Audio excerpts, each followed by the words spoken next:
Scooby-Doo, Scooby-Doo, Scooby-Doo. On this episode of the History of the Course podcast with Curtis and Josh, we finish our look at the band from Tampa, Florida, known as From First to Last. Make sure to follow us on Twitter at IsSurvivedByPro for news and latest episode postings. And make sure to subscribe to the show, leave us a 5-star review, and write us a comment on YouTube or whatever podcast service you're using. Make sure to check us out on TikTok and give us a follow at IsSurvivedByProductions. And if you'd like to see us do some live streams, leave us a comment or tweet us the keyword stream. Now, without further ado, let's start the show. The devil is in Atlanta, army surrounded.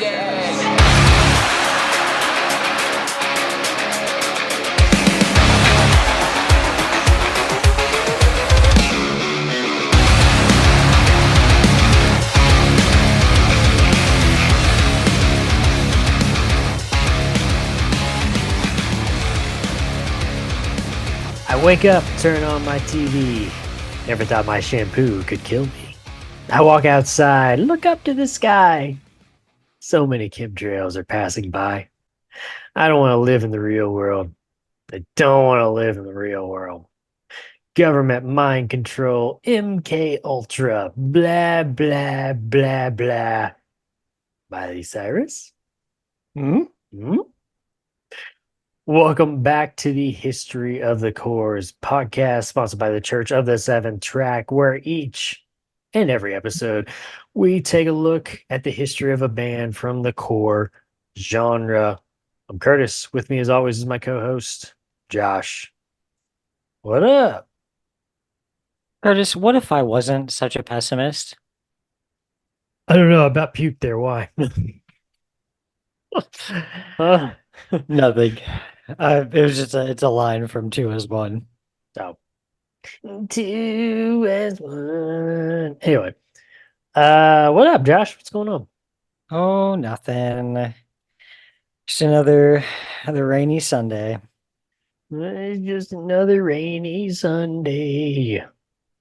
Josh. Hey, did you see that tour that's it's a day to remember, 4 years strong and story so far? Mm. And I saw it was coming through here, and I was like, oh, crazy. I was like, where? Probably just like OKC, right? No, only in Durant. And do you know where in The Durant? casino. The casino. Oh, you know you've made it when you hit the casino. Yeah, I thought that was a little strange. You know who else But- plays casinos? Who? Washed up comedians and Billy Ocean. Okay. No, I was just like, my thing was, if I see that your band, or maybe not so much a comedian, but like a band is playing at a casino, I'm like, okay, they're either like really old, like Old Styx, guys. or Yep. Kansas or whatever, or you're like, I think Nelly came to town not so long ago at the casino. It's like, Yeah. you're a little bit past your prime, buddy. Yeah. You're on the backside of your career. It's like, oh no, Day to Remember, 4 years strong, and who was the other one? Day to remember, 4 years strong and story so far. Oh no, they're on the backside of their career. Yeah. It was just it's a weird group, and the tour is called the Least Anticipated Album Tour. Okay. Yeah, Weird. I'm pretty sure that's right. Huh. But I didn't look to see if A Day to Remember is supposed to put out a new one. 4 years strong has a single they just put out that I guess could end up being on something, but Yeah, I feel like Day to Remember put one out not so long ago, like a year or two ago. okay. Could be wrong about that though. I mean, that doesn't mean much. I mean, you can still put one out pretty quick if you got enough Yeah. in the chamber. And then But- Story So Far has one coming out in June. So Nice. Cool. Josh, we had a brand new episode of the History of the Cores After Hours podcast come out this week about the band known as Alol, or Life Was Oh. Lost. Alol. If you're not familiar with the History of the Cores podcast, History of the Cores After Hours podcast, it's where I sit down with my good friend and avid listener, of this very podcast right here. Eric, can we talk about some of the bands me and Josh have already talked about? Here's a little preview for you of this week's episode. I do like his vocals. They're pretty good. Fairly unique. You know, one band we mentioned notwithstanding. Right. But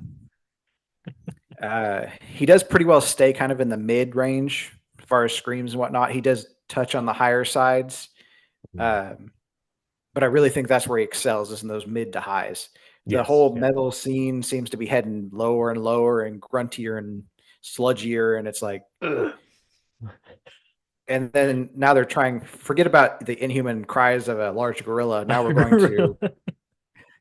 going something much lower than that. We're going to, the backside of a rhinoceros, I don't even know, like it just gets to get lower and lower. And then don't forget the growling big wheels are fart coming from a back. rhinoceros. Yeah. Yeah. Oh, So man.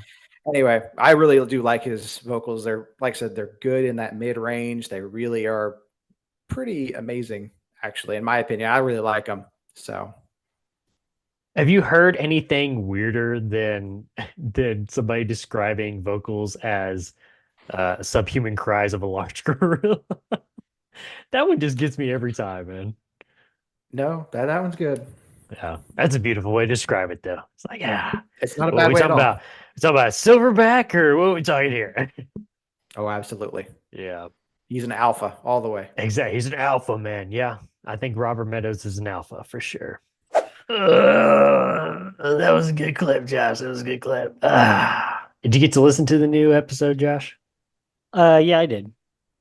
What's up with it, Josh? What's up? You were mentioning something earlier to me about, and I still can't. I was racking my brain. I still can't think of what it was. I was like, well, it would The have helped if genre we would have thing. figured out what it was. Yeah. before. Well, I didn't know maybe if you thought of it afterwards, but it's not a big deal. You were talking about either like, I don't think it was a band. I think it was a genre, like a new genre. okay, Because the genre one sounds more familiar. I yeah, don't think I did a band one. maybe you were saying it was like just demonic sounds or something like Well, that. if it's that, I was talking about his vocals on Shut Your Mouth for those appointed or whatever, just for the speechless, yada yada yada, whatever, their debut album. Yeah, The way his vocal style was, especially early on, he hadn't kind of like gotten that Lamb of God sound. And it was like layered too, and they were all kind of high pitched, and just the way that they like produced it and everything made it sound like really like, oh God. yeah. But yeah, I don't remember. I feel like it was something about like we made up a new genre, but I don't remember. I don't know. Yeah. I still just laugh at the description of his vocals by a reviewer of the screams of like a subhuman gorilla or something like that. Something along the lines of that. Like, what kind of description is that? Anyway, if you like what you heard there, go check out the full episode. We'll have a brand new episode of that coming out this next week also about the little band known as the Handshake Murder. So be on the lookout for that one. Alrighty, Josh, it is time for our weekly segment of What Did You Listen to This Week? I'll go ahead and start us off here real quick. Besides listening to From First to Last, or I think we dubbed it last week that this is a new band, that this is a different band, so we're going to call them First to Last now. Yeah. But anyway, I took a sneak peek, Josh, at a band that we're going to talk about here in several weeks. I think it's actually in May that we're going to talk about them. It's the band known as The Ghost Inside. Yeah. I think you're on mute, by the way. I think you're on mute. I was just excitedly saying, and this album, Get What You Give? Yeah. Yeah. Well, I remember I either asked you or you just blurted it out, which one you like the best. And so I was like, okay, I'll just go with the one he said. Great album. This is what I know Great about album. Sacrifice. Meet me at the crossroads. Yes, this is a good one, man. There's a run of kind of there in the middle. Engine 45, Slipping Away, The Great Unknown, and Dark Horse. I was just like, yeah, yeah, keep it going, keep it going. So Yep. good, man. So good. So So I'm going after, into the great unknown, and I'm not right. going alone. Yep. So I'm very interested to see what the rest of the discography looks like. After listening to that one album there. So Nice. 2 thumbs up. Yeah, they're What great, you dude. what you got, Josh? What you got? I saw a little sneak preview there. I liked Yeah, you I got a liked half of what little- I saw there. You got a little Not really sure what sneak the other look thing was. there. Yeah. Okay, so over here, I did go ahead and listen to that new Armor for Sleep album. Fair. Meh, Okay. Okay. meh. Musically it was pretty good, but I don't know, his vocals aren't really like they were on Dream to Make Believe on What to Do When You're Dead. I mean, he's older though, too. You got to take that in consideration. Yeah, but I don't know, it just didn't really grab me at any point during the album. So I just kind of slummed my way through that, and My one beef with Armor for Sleep is listening to all of their discography. I feel like it's a good band and I like them, but there's times where it's just like it gets, and I think it's more lyrics. It just kind of feels like it gets repetitive. yeah. It just kind of has a repetitive feel to it. But yeah, Yeah. I didn't think that the Rainbow was there. Is it the Rain Museum? The Rain Museum, I think it was like their best album. Nothing's gonna beat um Dream to Make Believe, in my opinion. That's my favorite. I go Yeah. with the classic. Um, I really liked What to Do When You're Dead. yeah, what I was gonna say, What to Do When You're Dead is a good one too. But this one, it's a good one, but it didn't. It's one of those albums that's just kind of almost like The Forecast to me. It's like, okay, it's good. That's all I gotta say about it. It's like it's good. So You say you feel like that about The Forecast? The Forecast always was just like kind of like there. They were good though. They don't have a bad album. I'm saying that they're just like nothing like jumps way out at me. You know what I'm Okay. saying? Like, oh, this is groundbreaking. Have you listened to their EPs? The older ones, yeah. Yeah. Okay. Yeah. Huh. All right. They were just always one of those bands that just kind of like it did it for me, but it just was just like nothing was just like Right. No super highs. they're to me it's just like they're good all the way through their discography. There's no like, oh, this one's good, and they're like, ah, oh, it was bad. It's like they were just good, straight across, plain and simple. Okay. They did their job, man. They did their job. What do you got behind you there? White Shores and I Want to Disappear. So the one behind me is I've got the rest of it up above, but that's the full list for their new album. But yeah, they have 2 tracks out right now for the new album. So Who? the story so far. Oh, okay. It's like, Yeah. who's the band? Sorry. Yeah, it's the new story so far. Okay. And this is just a couple of tracks off of the album. Those 2 above me aren't the 2 that have been released. So, but yeah, I listened to the 2 they've got out. I do like the way the album feels. They've kind of gone a little bit of a different way over the last few albums. Have you listened to any of theirs, like a full album? No, but I listened to a new song the other day. Was it called Letterman? Yeah. Yeah, that was pretty good. Okay. Yeah, that's kind of the direction they've been going the last couple albums. They don't have a bassist, do they? I don't noticed think that so. because it was a music video and there was no bassist. Yeah, I don't think so. Okay. But he just We don't split not need that one. long ago. So Okay. I imagine they'll probably replace him at some point. Gotcha. Maybe not, but I bet they will. But yeah, so I'm feeling good about that album. I'm excited for that one to come out. Nice. Should we get in here and take our medicine for this last portion? I would love to, Shine Down. I would love to. Take your This- medicine. Disappointing end to a band's career. Right. Well, let's just go ahead and say it. We live in the Dear Diary age. That's our jam, right? Yeah. Okay. I mean, that's our bread and butter for you and me. Other people weirdos probably say, nah, man, Dead Trees is their best work, or Thrown to the Wolves is their best work. And every time I'm about to say Thrown to Wolves, I want to say Throne of the Dragon. So it's probably going to happen sooner or later, just to let you know. But yeah. Anyway, yeah, let's take our medicine, Josh, as you said there.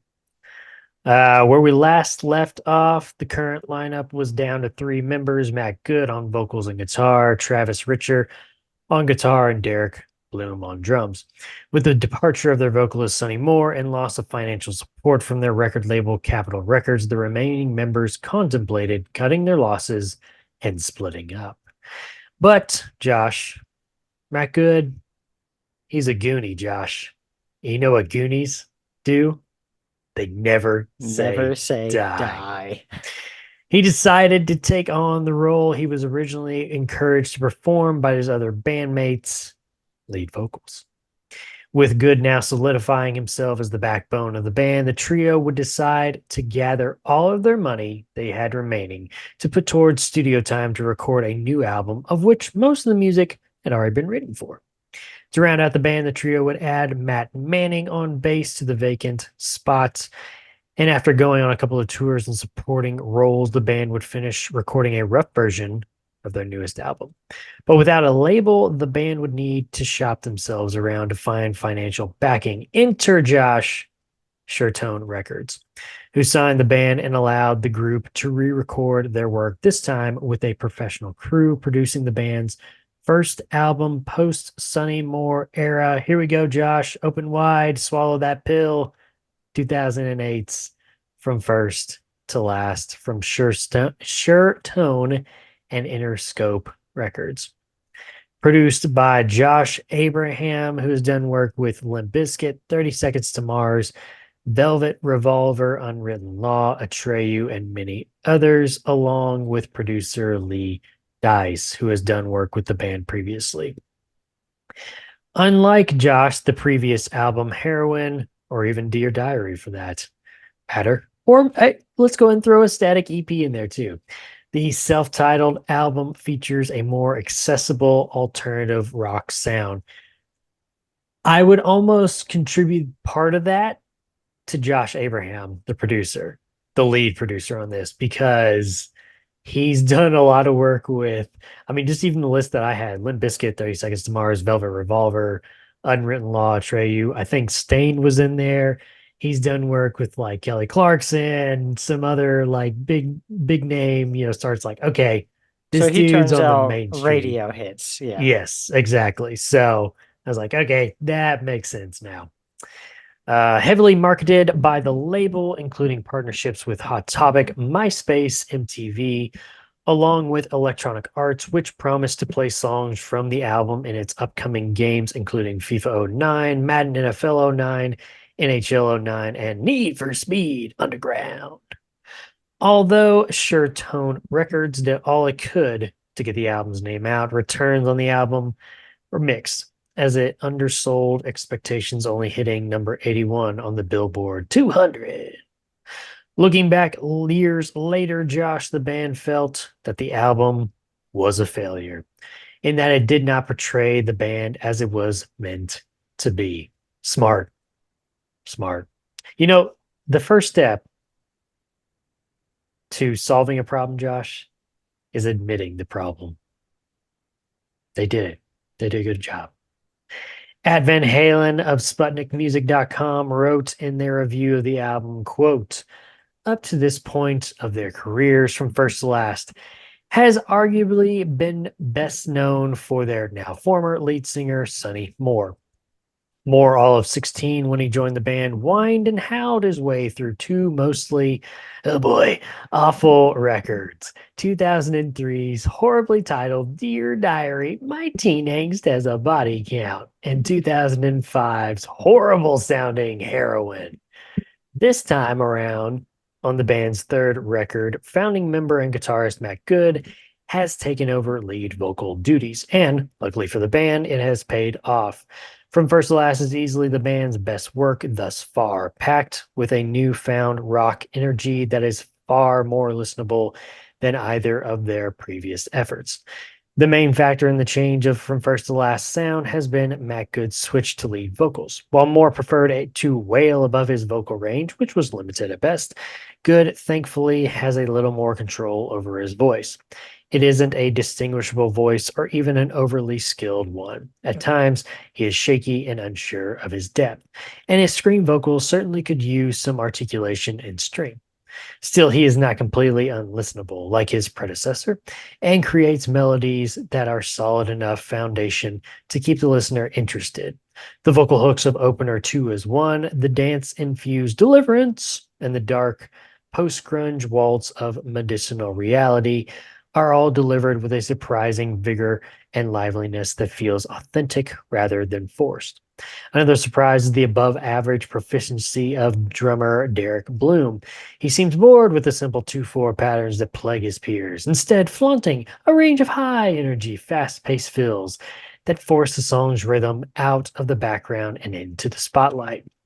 See the tom rolls on lead single Worlds Away and the cymbal heavy thrash around the kit on the other side for just some of what Bloom is capable of. Of course, the band are not without serious issues, even when they're on the road to self-improvement. The foremost issue is to be had with From First to Last is its top heaviness. Every highlight of the record is found within the first 5 tracks, leaving the bulk of what is left to be lackluster. Sure, Deliverance has a great stomping beat and some nice guitar chirps through its verses, whilst its follow-up, I Was Lost, but Now Am Profound, is a certain crowd pleaser with some nice chorus harmonies, and a cameo guitar solo. There's just something about the second half of the record, however, that feels directionless and uninspired. A Perfect Mess suffers from atrocious lyrics. Well, well, well, with a woman like you, who needs to get out of bed? Ugh. An underwhelming musicianship and closer in memoriam in advance manages to expose all of the band's weaknesses in just under 2 minutes, and it's an acoustic track. Songs on this album include Two as One, The Other Side, Worlds Away, We All Turn Back to Dust, Medicinal Reality, A Perfect Mess, Tick, Tick, Tomorrow, Deliverance, I Once Was Lost, but Now Am Profound, Beheaded, Marathon Man, In Memoriam, and Advanced, along with some bonus tracks, Everything's Perfect, and the acoustic tracks, Worlds Away, Tick, Tick, Tomorrow, Medicinal Reality. Josh, what did you think of 2008's self-titled? All 3 of these albums still work for me musically. Even, I mean, Matt Good's a good vocalist. You know, I've always liked him. There's just a lot of, I said it to you earlier. I don't think we said it on here yet, but there's just a lot of similarities for me between Aaron Gillespie, like going out and doing the Almost, and It's my band now. yeah, Matt Good taking over after Sonny left. Okay.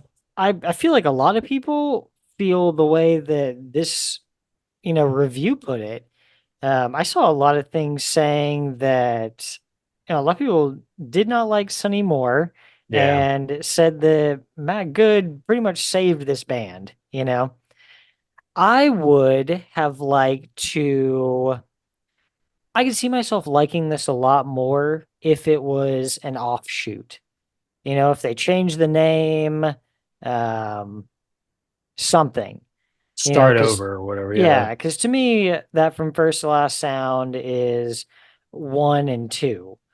Hmm. It's really mostly 1, Right. but it's 1 and 2.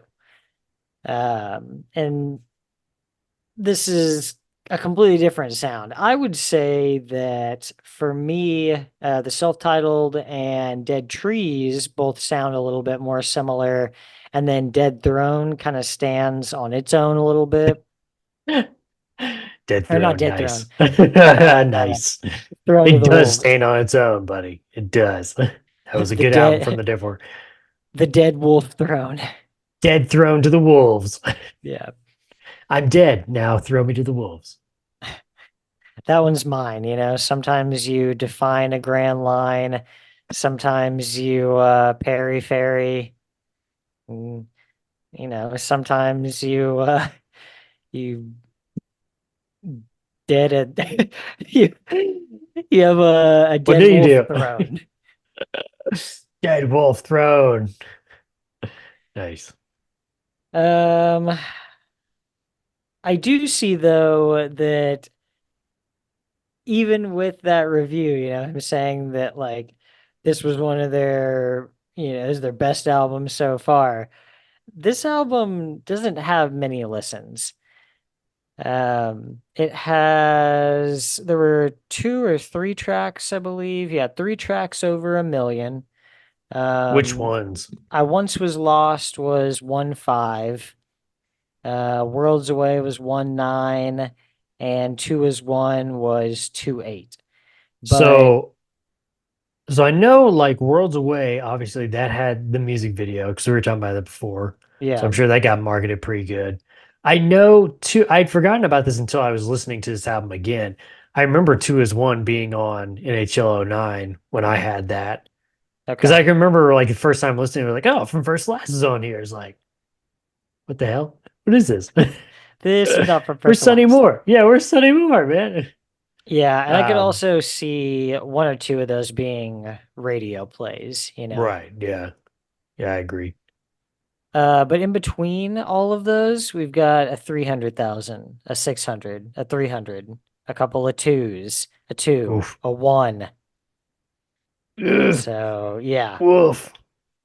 I don't know if Mm, this album was as well received as they think it was, especially when you've got Dear Diary, we're sitting at 18,000 or I'm sorry, 18 million for Note to Self. There's right. only 2 tracks on this whole album that are under 1 million, and they're both like just under 1 million. Just under there. Yeah. Even Heroin, nah, Heroin did about as well as this one did, Oof. which is not surprising. Like, I don't know. For me, From First to Last is not, especially with what they did in the first couple albums, they're not a band that's built to last. No. No, I they're mean, the not. first album is super like emo core. They experiment a little bit with, an electronic sound on like a song or two on that album. And then Heroin comes around, they decide to really lean into it. Right. It's like the The inception seeds of of Skrillex Skrillex. were Yeah. They were blooming. Yeah, for sure. sown. Yeah. Um, and then I think fans of theirs, obviously, you look at the numbers here, not really feeling it. Right. And it looks like a lot of people kind of just gave up on this band after that. Well, and like looking at it overall, now listening to these last 3 albums and putting it all into perspective, putting the pieces of the puzzle all together, this band it's just one big roller coaster ride. And I'm with you on what you're saying too about it's just they're not built to last.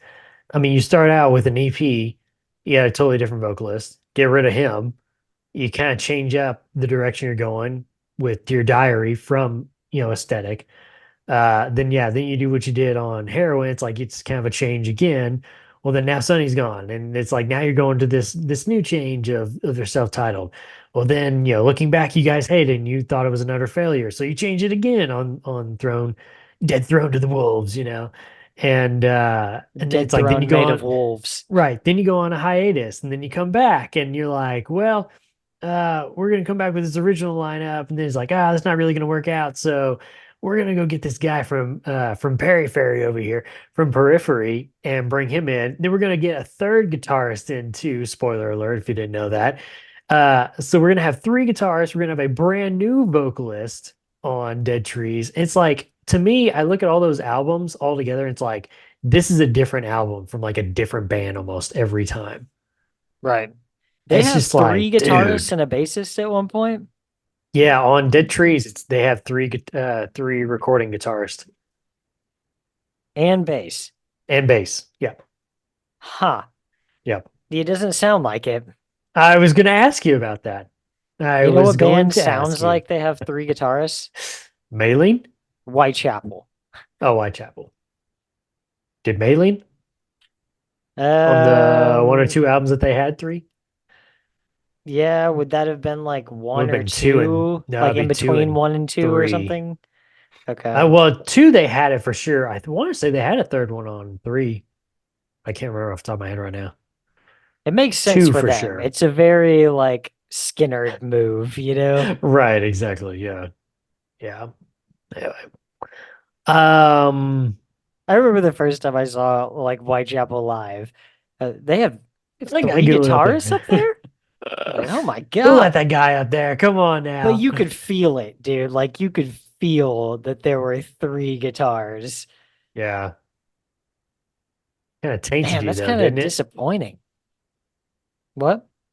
Didn't it like kind of taint you though, where it's like, oh, I can't go back to two guitars now. I can only go up. It's really just a treat, like because it's kind of Right. rare. So Right, like yeah. when you do have those bands, and they're good, it's just like, oh, okay. Well, I yeah. was gonna say that's the other side of the coin too, is like you can have three guitars, but like what you're saying on Dead Trees is like, yeah, it doesn't really come through. Doesn't come through, Right. man. Yeah, I'm not hearing So, it though. Yeah, yeah. not hearing it. Yeah. One thing I will say, so to me with this album, it's one I would probably put on the background. There's a lot Yep. of like there's catchy stuff, and I will give it to them on that. They got the catchy stuff. I was gonna say, do you feel like I do that if this had been a separate band, would you have been more into it? I guess. I mean, maybe not Hard to more say- into hard to it, say, but would yeah, I it was have gonna been say. easier for you to accept? Probably so, because Okay. we've talked about it before with Vanna, and that's usually the only one that comes to my mind. But there's another band I know too that we've talked about in that scenario. But it's like if you would just change your name, then it would be easier for me to listen to your music. Because yeah, it's like if I'm waking up and I'm like, I want to listen to From First to Last, it's going to be Dear Diary, you know? And if Yeah, I'm I not listen putting to on all one of this, it's these kind of like, albums. man, yeah. But they do have the catchiness and like the choruses and such. And I'm with you too on all three of these albums. They still go hard musically. Um, guitars and such. The one I think I've told you this before, Josh. I love me some You love yourself? some I do love me. That too. I have to love myself first, Josh. Gotta learn that.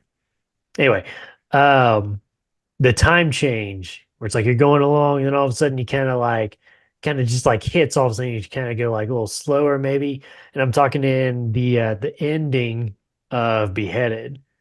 They're kind of going, then all of a sudden it's like they slow it down. Da, da, da, da, da. You know what I'm talking about? Which song did you say that was on? Beheaded. It's kind of towards the end. But yeah, Okay. that's really all I had to say about that album. But You like that? what? You like that or didn't like that? No, I did. I Okay. always like it when people do a time change like that right in the middle of a song. Did You'll know what I mean when you hear it. were there any songs on this album that musically reminded you of anything off of Dear Diary? I feel like there should be. There was a couple of Which one do tracks. you? One that I know for sure was a riff that was it was like the main riff in the song, and it was very similar to one from Ride the Wings of Pestilence. Okay. So I got the feeling listening to this first one that they kind of went back to, I think our theory here is right, that a lot of that electronic influence it's on heroin is coming from Sonny. So That's he what I always leaves felt. Yeah. to deal with that, and then I think they get back to what they know because they wrote all the stuff for Dear Diary, Until they hit the Um, point where they're like, "Hey, what's this? Auto tune? Let's use it." Yeah. So musically, they get back to what they know. And Right. so I definitely heard a few riffs that I was like, okay, this is a little reminiscent of Populous and 2, is a little reminiscent of Red Wings of Pestilence.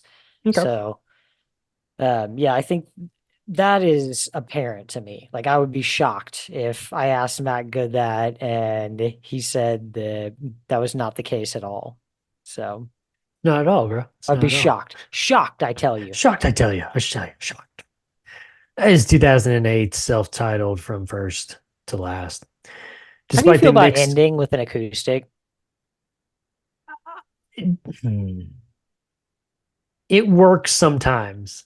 Sometimes, do- but it's hard to do. It's hard to do. Yeah, it's got to be right. Oh, well, I mean, like even like Maylene, when you end like Yeah. two, I know when you God, end two with How good would Taylor Maylene be Runaways. though if it went out just so hard? Like if the last song on the album was like Mind of a Grimes or something. Well, I was you gonna know? say even on like number one, if you took off just wanted to make Mother proud, then the final track would have been Hell on the Rise. Mm, Think about how hard that would be, man. You yeah. know? So Maylene never ends an album like that. no, they can't. They gotta end somber, bro. Everybody's dead. Because they again. die every time, bro. Again. Yeah, I would rather you end on like a high note, like a climax, Yeah. Like, it's throughout the album, it's building, and maybe like towards like the last couple of tracks, it starts kind of like maybe kind of turning and kind of like leveling out, but then all of a sudden that last track comes on, just like kicks it up a notch. The finisher from Oh Sleeper punches Oh, me right yeah. in the face, bro. So it's like, yeah. But sometimes you can get away with an acoustic at the end, but I'm very picky about it. It's very hard to do, like you said. Well, the So, finisher too is the one that's supposed to be meant to like take you all the way back to the beginning of the story, right? Mhm. Yeah, so it's all those riffs are all played in a way that it feels like you're just being dragged backwards Right, through this exactly. whole thing, so right through the mud, buddy. yeah, Yeah. right at the kind moment of of everything going to absolute shit, kind of ripped a back to the call. start. Yeah, I was going to say just kind of a callback to their first album on the very last track when he says he was like, I was medically cleared and that was raced back to the front. It's like, oh, here we go again. Yep. Yeah. So Well, that's the one I D- was thinking of. Is the finisher off of Son of the Son of the Morning? Morning. Mhm. Okay. Which it is connected to the title track, Son of the Morning, which is the first track on the album. Yeah. So, and it does drag you backwards through the mud. Despite the mixed reception from fans and critics from their self-titled album, the band will be invited on the 2008 Warped Tour along with the 2008 Take Action Tour, and finishing out the year supporting the Blackouts Sleep All Day, Party All Night tour in the UK, along with the Medic Droid and We Are the Ocean.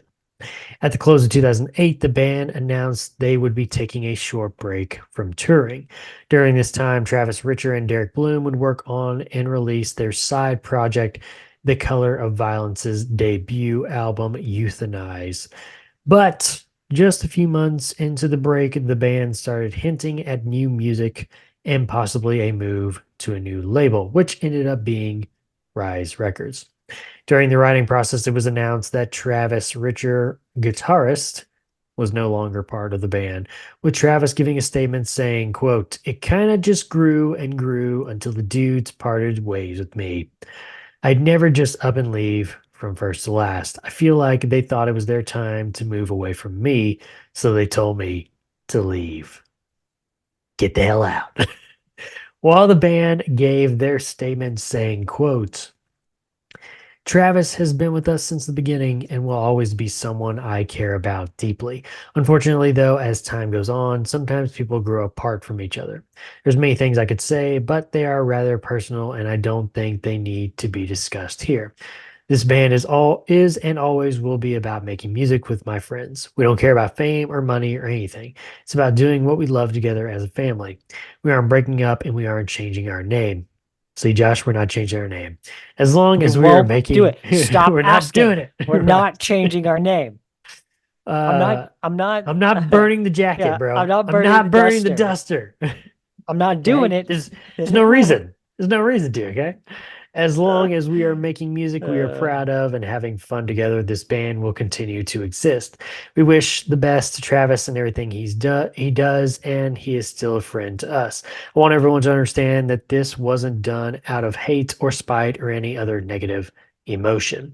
The vibe needed to be creative together was just gone. It happens. It's sad and all, but that's just life. Anyone old enough to have personal relationships knows that people split ways all the time. That's how life is, and it isn't going to change. We appreciate everyone who has stuck by this band's side through all these years.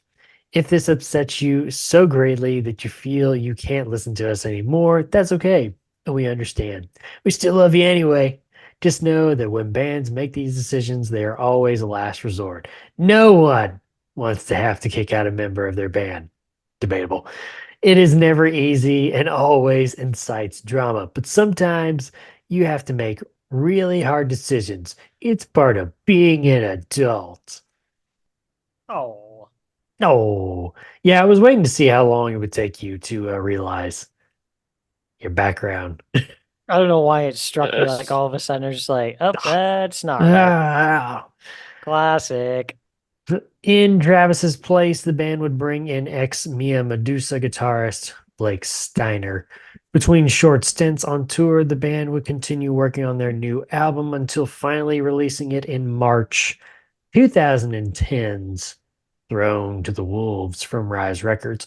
Produced by Lee Dice and Matt Good, it is the only album for Blake Steiner on guitar. Debuted at number 24 on the Billboard Top Hard Rock Albums and number 45 on the Top Independent Albums, while also being the band's first album not to chart on the Billboard 200 since Dear Diary. The album has been seen as a fresh start and a new beginning for the band, despite the poor debut of only selling 4,000 copies in its first week of sales and quickly dropping off all and any charts it debuted on after its first week. A review from SputnikMusic.com for the album stated, quote, "From first to last is a group that had to endure more than the average band. Frequent swapping of guitarists, a lawsuit forwarded by one of those guitarists. Okay, and what is usually a harbinger for a fading career? Switching singers. Yes. But after all the madness, founding members Matt Good and Derek Bloom, along with adequate newcomers Blake Steiner and Matt Manning, gave the whole music thing one last shot. And it's great that they did, as Thrown to the Wolves brings a satisfying climactic end to their career, which would have been otherwise questionable. The album, however, is not in any way a perfect one. It kicks off with two songs that are just okay. Cashing Out and are filled with some cool ideas, thanks to Derek Bloom and Matt Good, who clearly spearhead the entire record. But due to some weird design choices, such as hand claps and gangs of people shouting, "Woo!" They make you wonder if From First to Last actually have it in them to put out one last great record. Fortunately, Matt and co have a loud and righteous answer, and They Elvis don't. said ambition is a dream with a V8 engine. Here, the greatness of this record shows itself. All of the best songs on this album share much in common with each other in terms of lyrics and all around musicianship. After all the band had been through, Matt Good probably deserves to let out some steam, and so he does. In burst of catharsis embodied as songs like Elvis, all over impressive fretwork and jaw-dropping drum parts that make you wonder how this album was so overlooked. This song feels very complete. The guitars are solid, the lyrics are easy to get behind, and the drumming is simply phenomenal. As most of Derek Bloom's underrated work was, just check out the fill at 136. The soaring, simple, and anthemic outro says it all. From First to Last was very capable of putting out killer songs. After Elvis, the listener enters the real meat of the record, and for a while, it's just hard hitters from here on. Whether it's the pure and uplifting Grits intro, its chorus, which shares similar qualities of the varied feelings of M.O., Thrown to Wolves serves as a perfect outlet for From First to Last to prove themselves. There's even the near perfect "I'll inoculate the world and with the virus of my disillusionment," which contends with the aforementioned Elvis for the best the album has to offer. It also represents the ambition this band had shown since their sophomore album, Heroin. From the quick and deftly played guitar intro to the uplifting gang vocals to the heavy second verse where screamer Blake Steiner gets to shine, the song keeps the listener very interested and demonstrates the band's versatility quite well. The reviewer finishes by saying, quote, "In the end, this album is great. While it does falter somewhat towards the beginning and the end, the final two tracks' use of autotune is in some ways a tasteful usage of the usually controversial tool, but even so, they fail to reach the heights of the album's middle 7 songs do. From First to Last, put out some fantastic post-hardcore here. Songs on this album include Cashing Out, you know what I think of every time I see that? Tom Green from Tom Grind. Green. He was all like, Jimmy was bro." like, Jimmy was like, Dude. Jimmy was Jimmy. do you guys know Jimmy? Jimmy.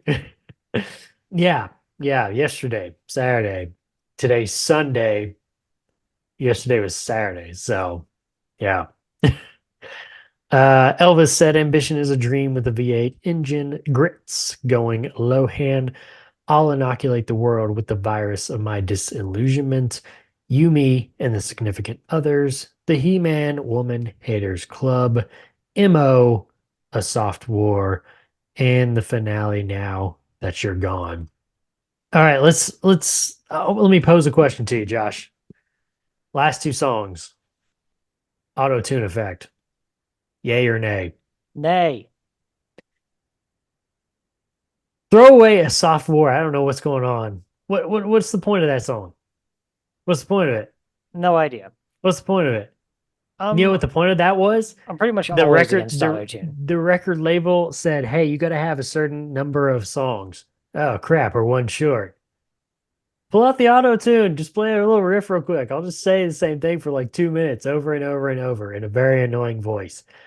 I will say though, I don't hate it at the end of Now That You're Gone. Okay. I don't know why I don't, but it's just A Soft War is just trash. Garbage. I Flat wanted out. to read you a few excerpts of lyrics from this album. Do it. Because the lyrics on this album are complete shit. Like terrible. Let's hear it. Terrible.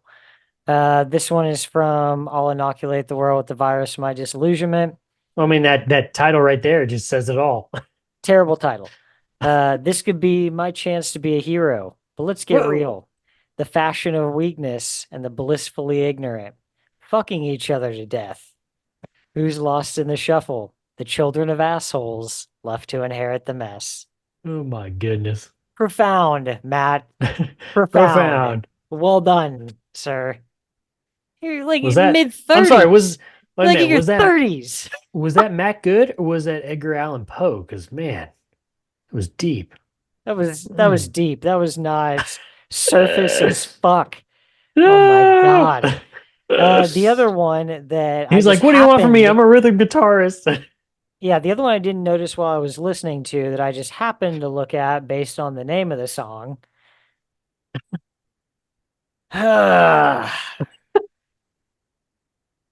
This one is from the He-Man Woman Haters Club. No boy. Um, at the end of the day, it matters more what you do than what you say. I wish I knew some girls who aspired to be more than famous whores. But as long as I'm on tour, it's any port in the storm. He spends this entire song talking about how he doesn't want to meet girls like he meets on tour. He wants to meet somebody who's smart and respects herself. But he counters that like every time he says that with, yeah, but I'm on tour though. So, I mean, I'm just going to bang these CEDOs. Like, what? Like, but and then he goes right back to the, oh, I want a good girl, but there's only bad girls, so that's who I'm gonna bang. Like, it's just so back and forth. This album's lyrics are shallow as fuck. They're terrible. That's a sound clip right there. He like ran out here. Like, I feel like Throne of the Wolves is even like musically like meh. Because without Travis, like that's a huge part of their sound. Matt and Travis's writing team, that's a big part of what was left of From First to Last sound. Let me ask you something. Go back to the first episode. Before they brought Sonny Moore in, what's his name? Philip Reardon, he leaves, their first Yep. vocalist. The other band members want Matt to step up and just do vocals. And he goes, "Nah, I really don't want to, man. I really don't want to. I want to get somebody else to just do vocals, right? Just have them do it." Did he secretly know that he's bad at lyric writing? Right? Was he like, He's like, no, I'm guys, good. I really can't. Yeah. You shouldn't let me do this. But I gotta play the guitar over here, bro. Yeah. Oh, I can't do both of those. I'm sorry, dude. Oh God, see, I'm messing strings, bro. Gee, Rhett, I'm really kind of busy. Yeah. Gang vocals galore, Josh. Terrible. Not Terrible. good gang vocals. Hey, You hey, could do here's the thing this about it. a bad way. You probably really, if you're gonna do gang vocals, the one like word or phrase you probably shouldn't use is "woo." Woo! Blue Eyed Boy Leave that Death for one Machine. guy. Hey, leave that for one guy. Like what's his name? The clean vocalist on Vanna. It's the second song on Search Party EP at the very end is like Oh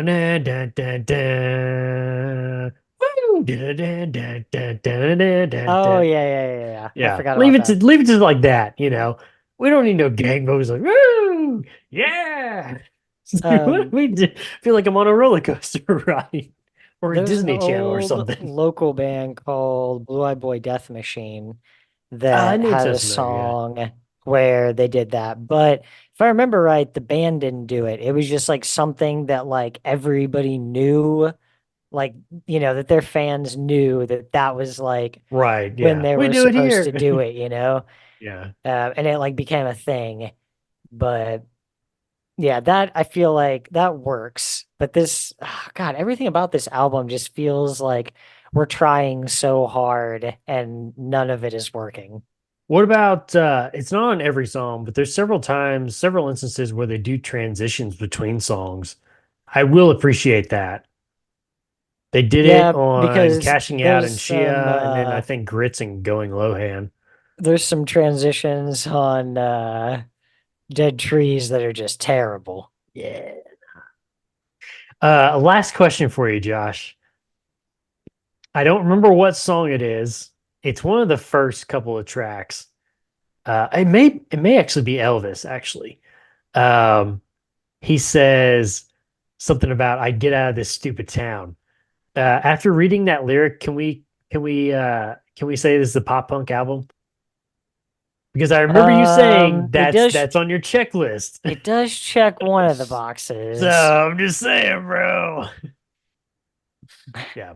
Anyway, Would you like to take a guess at what kind of numbers this album did? It's a Did it- 14-year-old album. did it dip from okay compared to self-titled? Did it dip or did it go up? What do you think? I don't know. I asked you first. I'm gonna say it went up. Okay. Did it? No. Okay. Um, the highest plays on this album are the first track at Crashing Out, and that is 561,000. Right, and then it took a dive, right? Yeah, then it's 432 332 2111. Yeah, you know why, Josh? Because everybody cashed out after that first song. Boom, I'm done. Everybody have a good night. We'll see you next time on the History of the Chorus podcast. I'm George that's- Costanza and out of here. Is pretty bad. I love it when a review talks about like how great an album is and how well received it was, and the numbers don't reflect that at all. Dead Trees Sometimes did it- better than this one. Sometimes it makes me wonder if these people are paid off by the record company.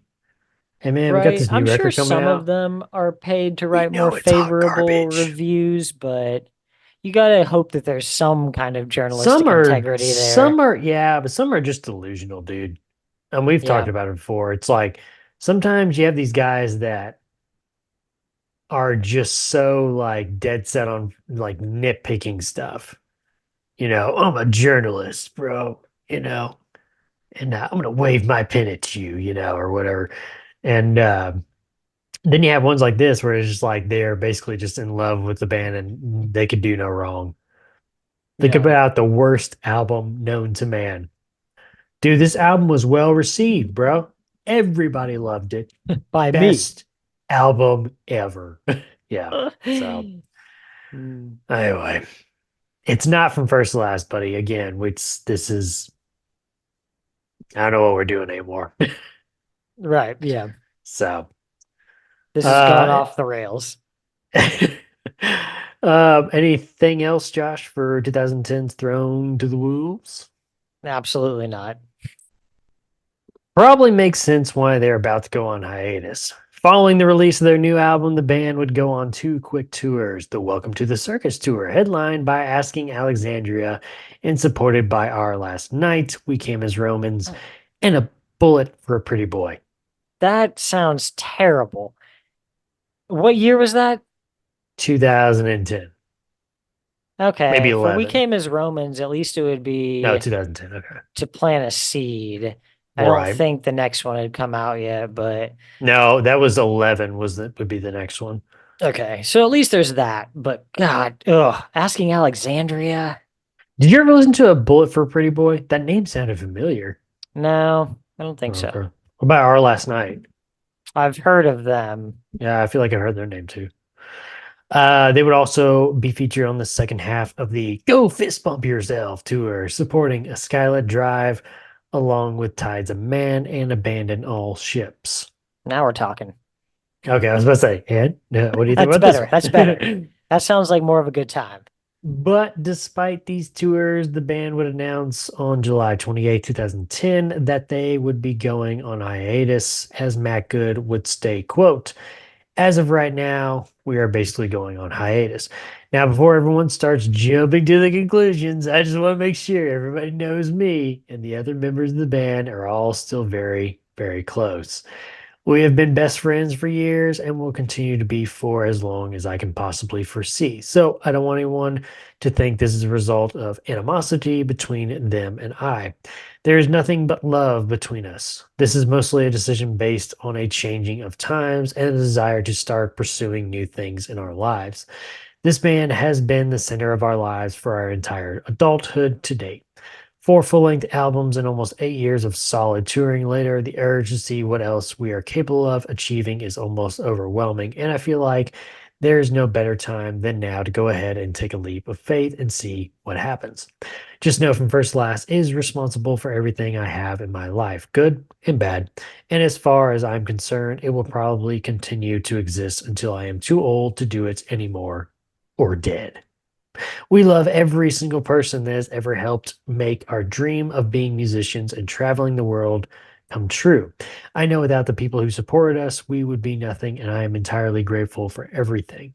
Just know we aren't going to let you guys down, and we still plan on making music at some point in the future when it makes sense for all of us. For now, just keep a lookout for new projects and future endeavors from all of us. Thanks for an incredible 8 years. Yeah. During the hiatus, oh boy, he's got some thoughts. Hold up. That just makes me think of Ryan on The Office, where they do they've got the domain name for Wolf and or for Wolf, and he sends out that Wolf to Oh, it's everybody, yeah. and then at the end it's like Oh, thank God. there's some about like it's been a hell of a ride or something Right, like it was that. like- Like Nothing's happened. yeah. During the hiatus, Matt Good would join Chiotis's Craig Owens' new supergroup project, Drugs. Drugs. Which Destroy, also- rebuild until There you God go, buddy. shows. There you go. Which also featured Aaron Stern from Matchbook Romance, Nick Martin of Undermine, future member of Sleeping with Sirens, and Adam Russell from Story of a Year. Story Yeah. of the year. Why'd they do that to me? Story of the year. Shame, people. Matt Good would leave that group 2 years later because he decided this sucks. No. It did suck. At At least he had the foresight to see that band sucked. All right, we're getting a little preview from Josh on a future episode of what he thinks about drugs. They're not Terrible. fun, kids. Don't do them. Don't do them, man. Don't listen to him. 2 years later to pursue a new, by the way, they are coming up, so get ready for that. 2 years later to pursue a new musical interest with a friend starting this short-lived. Oh, here about how about this, Josh? You tell me which one of these I'm sure you haven't listened to this new one, but you tell me which one you had to, if you had to listen to it, which one would you rather listen to? Drugs or this new group that Matt started with a friend of his that was short-lived, and it was a dubstep / electronica group, Kit Fisto. You gotta pick one. Kid Fisty, is that what you said? It says Kit Fisto. Fisto. Get Fisto. Get Fisty. Kit. I guess drugs. Drugs. He would rather do drugs. Can I just jump Bassist. off the cliff? Bassist Matt Manning and guitarist Blake Steiner. Okay, I'll give you one more. You're driving Oh my off a God. cliff in a van, but you have to either listen to Kid Fisto or drugs as you're driving off the cliff to your death. I don't want to listen to either of those. That's why I'm driving off the cliff. Bassist Matt Manning and guitarist Blake Steiner would form a side project called Eye in the Sky. In 2013, it was announced that Matt Good, Derek Bloom, Matt Manning, and Travis Richer were bringing the band out of hiatus with the goal of recording an EP using funds received from a Kickstarter campaign. With a goal set of $25,000, fans would help exceed that goal by donating $30,000, which helped the band decide to forego recording an EP and providing fans with a full-length album instead, where the band said that they would name the first track after the highest contributor, much like Oh Sleeper did on their EP. No, I'm just kidding. They didn't. But that's all I could think of when I was reading this about the Kickstarter campaign. It was like, you gonna name the first track after the highest donor? No? Yes? Gerald. Gerald. This track's called Bob. All right, so they're gonna do a full-length album instead, though. Now, before this could happen, several lineup changes would occur because that's what From First to Last is. Derek Bloom, drummer, would leave the band while the remaining members would add new drummer Ernie Schlinkovich. Deciding to once again step out of the lead man role, Matt Good would recruit periphery vocalist, or if you're Curtis, periphery vocalist, Spencer Sotelo, to take on lead vocals. In a bold move, Josh, bold, I say. The band would also add, drumroll please, music producer Tyler Larson in a third guitarist role. But, Josh couldn't hear that third guitarist on the recording, so what does it matter? It's like he wasn't even there. Okay, when you say like 3 studio guitarists, like 3 credited, Mhm. that doesn't make me feel good about like that they're doing 3 guitars at the same time. More It than likely sounds not, like probably. they're doing a couple I'm of them writing for a little bit one over here, and song. I'm writing a little bit over here, Yeah. and he's writing on this one. Yeah, more just features, maybe. With a full band again, the financial backing to record an album, thanks to their fans, all the band needed was a label to promote the album, enter Sumerian Records. I feel like the reason they got onto Sumerian Records at this time was because Periphery was signed. Yeah. So I'm sure that probably helped with Spencer being in the band. A year after the initial reunion and Kickstarter campaign, the band would release their first new song since their 2010 album, which would be featured on their upcoming album, 2015's Dead Trees from Sumerian Records, produced by Taylor Larson, Spencer Sotelo, and Matt Good. First and only album for vocalist Spencer Sotelo, drummer Ernie Schlenkovich, and guitarist Taylor Larson. Josh, this album was met with mixed reviews. SputnikMusic.com described the album as, quote, a joke. It's all the same new metal, gent, core, whatever, generic, and basic guitar work that was overplayed well before From First to Last even broke up. There isn't a single guitar riff that ventures above average, and I'm not trying to suggest From First to Last were a top-notch band from a guitar standpoint, but they used to have some decent bargain bin thrice riffs. At least Heroin had some cool, unsettling, atmospheric kind of stuff.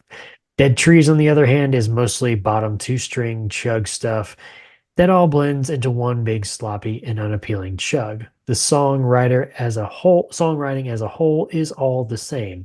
Try hard, heavy verses sporadically interrupted by try hard, catchy choruses that often don't even match the rest of the song. While on the other side of that coin, Josh, CirclePit.com wrote on the album, quote, ranges through a good variety of styles, from heavier songs to old-styled post-hardcore tunes, and even the odd genty passage here and there. As you can hear from the full stream of the album, the effort is well produced. Spencer's vocals fit incredibly well with the band's new sound, almost like a glove, if you will.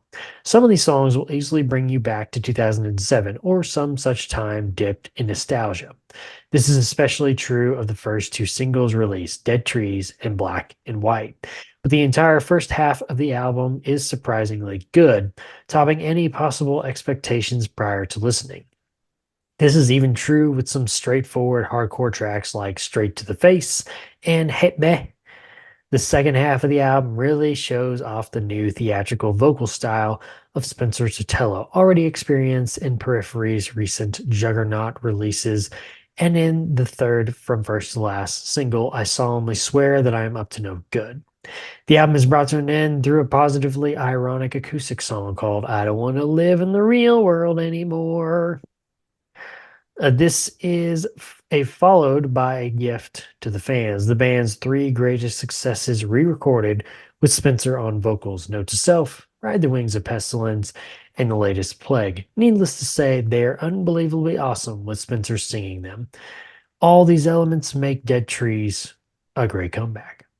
Songs on this album include Hearsay, Straight to the Face, Hit Me, Dead Trees, I Solemnly Swear I'm Up to No Good, Black and White, Back to Henele, Never in Reverie, 211, not to be confused with the band 311, Electrified, the finale acoustic track I Don't Want to Live in the Real World, and bonus tracks remaking of Note to Self, Ride the Wings of Pestilence, and the latest Plague. What else do you have to say, Josh, about 2015's Dead Trees that you haven't already talked about? I'm confused. Did I thought he didn't like the album, and then he finished with, that's all the reasons this is a great album. No. Those are 2 different reviews. Oh, okay. Two sides. Okay. I Two didn't sides of the realize coin. that. I didn't Two realize sides of that the it coin. never ended. So I was like, "What the hell?" No. Two sides of the Okay. coin. Okay. I was giving you both Um, perspectives. One guy said it was a I joke. The other guy basically said it was the best album ever. I land somewhere in the middle. Okay. I don't think this album is completely laughable. I've heard worse. Right. You know, need I bring up the Alexis on Fire album? Ugh. That Uh, has got to be the worst album in our opinion. it's In our our opinion, it's our bar.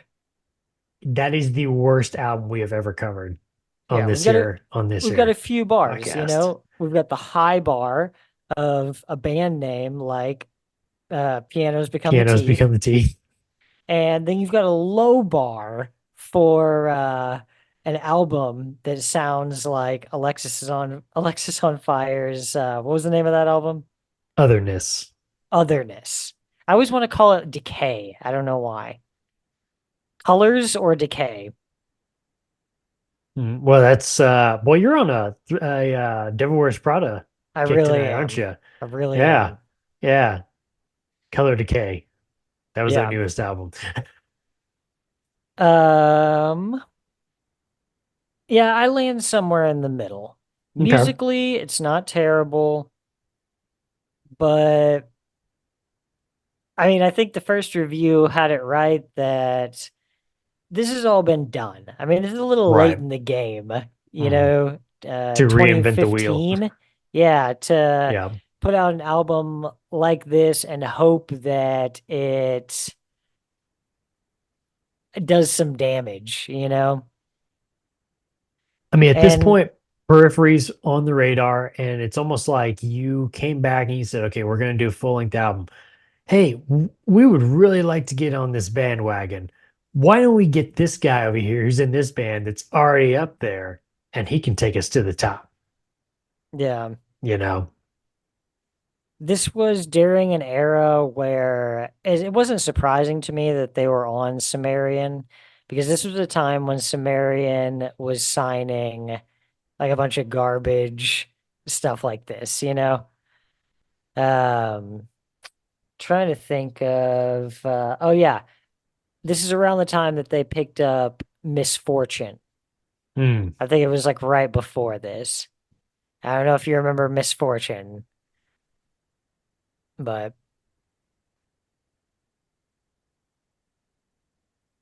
but that, you know, was short-lived too. They pretty much immediately got yanked from tour and kicked off Sumerian. So, He came in, hey, welcome.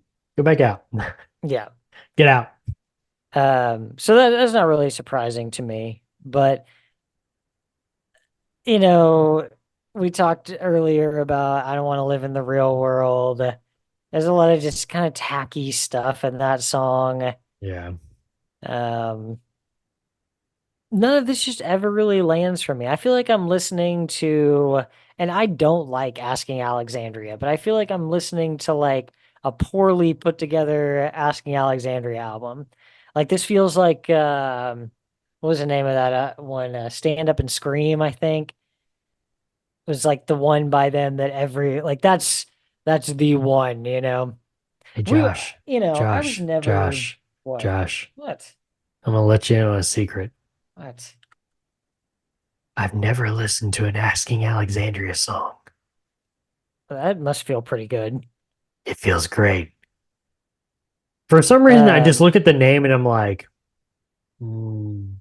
no. Yeah, 2009. That was when Stand Up and Scream came out. So 6 Okay. years before this. And they're like just starting to kind of mess with this sound, you know? From Death to Destiny, which was their other big one, Reckless and Relentless. Those are the three albums, and those go all the way up through 2013. So they've already put out three albums with this sound, you know? And there were people doing it before that. So it's too little too late. And this It's is been done. already, yeah, this is already crumbled. Matt is the only original member of the band left. Like Not what? true. Derek's still in there. I thought you said Derek left. I mean, Travis is in there. I Travis thought came Travis back. left. Oh, he came back. He came back when they came back from hiatus. They had both of those guys, but then Derek left this time. Okay. Yeah.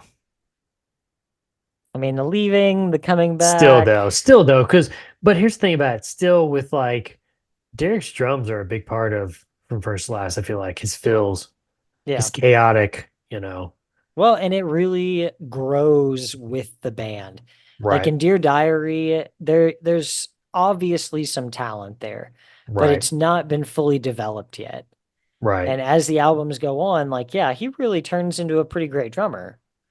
I will say listening to, because the Spotify version of Dear Diary has the newer, like they've gone back and you can at least tell they've re-recorded drums. You can tell it beefed it up really good. I do like the original version sound, but I do like this re-recorded sound too. But Yeah. No, I just disappointed. You know, yeah. I don't feel like as angry as I do with some bands where we go on like a really great run for a lot of albums. I mean, half this band's discography is questionable. So, Well, a little over a year after the release of Dead Trees, Josh, vocalist Spencer Sotelo said bye. He would leave the band following later on by guitarist Taylor Larson and drummer Ernie Schlinkovich. Back down to 2 guys again, man. done. Well, I guess 3 actually, with Matt Manning still there. With Sotelo's departure came rumors of a possible return to the band for Sonny Moore, as the band had previously reached out to him about contributing vocals on their Kickstarter campaign EP, which he declined. See, here's the other part too. It's like, yeah, there's so many different phases of this band. You get Dead Trees with Spencer Sotelo. He pieces down. You're like, all right, well, I guess we're in the age of maybe we should bring back somebody that everybody wants, and it's gonna be like the good old days, and It just feels desperate as hell. yes, And that's what I was gonna also, say. it seems super obvious that he doesn't want to do it. Like, he doesn't give a Yeah. shit about this. And he only comes back to this whenever it's just kind of for fun. Yeah. Like, yeah, I don't know. It's fun to have little this is so nostalgia things like sad. that, but it's like, yeah, I It's don't like know. it's getting pathetic. Like, Well, it was all we gotta quiet. turn this off. It was all quiet, Josh, until a single titled "Make War" was released from the band in January 2017, which featured, to the surprise of many fans, the vocals of Sonny Moore, who later expressed interest in making more new music with the band. The band would follow this single up with a performance at Emo Night LA in February 2017, which featured not just Sonny Moore on vocals, but the return of original drummer Derek Bloom. The band would follow up Make War with a new single almost a year later entitled Surrender, premiering it again at Emo Night LA. Fans were hyped, Josh. Woo woo. Almost as hyped as the gang vocals on Cashing Out. Woo! Yeah. They were hyped about a return to the old glory days, Josh, from First to Last. But those days would never come, as the band would once again fade away without any notice. In 2020, Matt Good was asked about the status of the band, to which he admitted that while there are a few tracks that could be on a new album, he's unsure if it will ever come to fruition.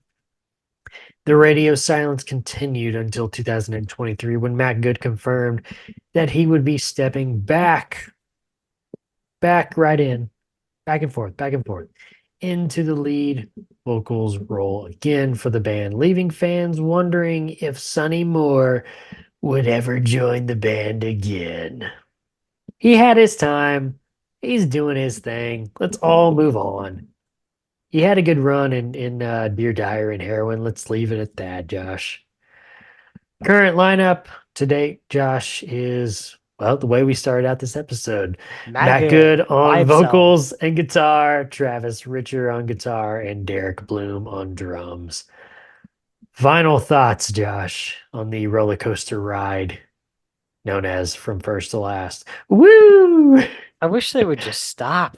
This needs Yeah, to end. they need Guys, to end it. go if the three of you want to do something, do a 3-piece, find a buddy, do something else. Let's get a band going, just you guys, if that's what you want Start to do. But over. yeah, let's See, that's the let's other put part from first to too. last to bed. That's the other part too of like all these like these 3 albums like being different. It's like you're trying for something different every time. It's like just stop. Go away, get rid of from first to last, and just start anew. All together. Just start anew, bro. It's easy as that. Snap of the finger. No, we can't do that. We can't do that, man. This band has given me everything for all of these 8 years. Yeah. Even this sound, like on Surrender, I can't Ugh. picture this like sound for an album. No, I didn't. I didn't like either one of those singles. Did you? No. Yeah, I was like, yeah, please don't come back. I'm that one guy who's like, nah, Sonny, keep doing Skrillex. Go do your. I don't like Skrillex, but go, just Just do go your do it thing. where I don't have Just to go do listen to it. Yeah. Yeah, yeah, No, yeah, I'm done. It's one of those yeah. bands where I just appreciate the couple albums that I liked by them and try to forget that the other stuff never happened. This is one of those bands that should have shown up in our mini series upcoming, Josh. Only 1 or 2 albums, but no, we want to do more albums. Yeah. Anyway. Entry point? Mm, Guess it really kind of depends. yeah, it depends. If you're looking for the more emo core version, it would be Dear Diary, but if you're looking for the more radio friendly version, it's probably self-titled. Self-titled. Yeah. Alrighty, Josh. If you got nothing else to say, we'll make our way on out of here. Make sure to follow us on Twitter at InSurviveByPro for news and the latest episode postings, not just on the show, but our other shows as well. We have the History of the Cores After Hours podcast, where I sit down with my good friend and avid listener of this very podcast right here, Eric. We talk about some of the bands me and Josh have already discussed. Got a brand new episode coming out. We have one just come out this past week on the band A Life Once Lost.